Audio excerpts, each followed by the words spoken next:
What's up, y'all? So I have a couple of people that I care about whose birthday was recently or is tomorrow or last week or something like that. But they wanted to have one of my pecan date pies. So the first step in making that pecan date pie is some date paste, which is basically really soft dates with water that's blended into like this really smooth puree. And ideally you're soaking these chopped up dates for at least 24 hours, but I'm in a rush. So what I'm gonna do is speed up the process by heating them up in the oven. Now, the best tasting dates are gonna be the Medjool dates.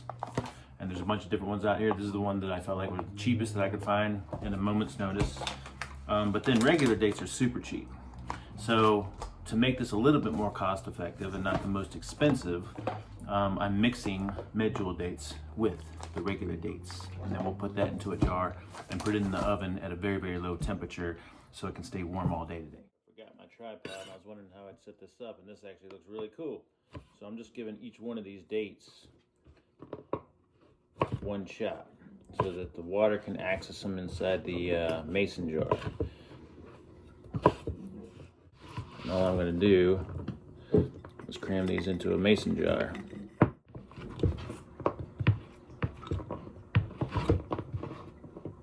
And I'm going to cram these in here. And then what you're looking to do is cram these down. Jam packed in there as tight as you can get it. We're going to fill this up with water so that they barely get covered. Alright, and then as I push these down a little bit more, you'll notice it squeezes some air pockets out.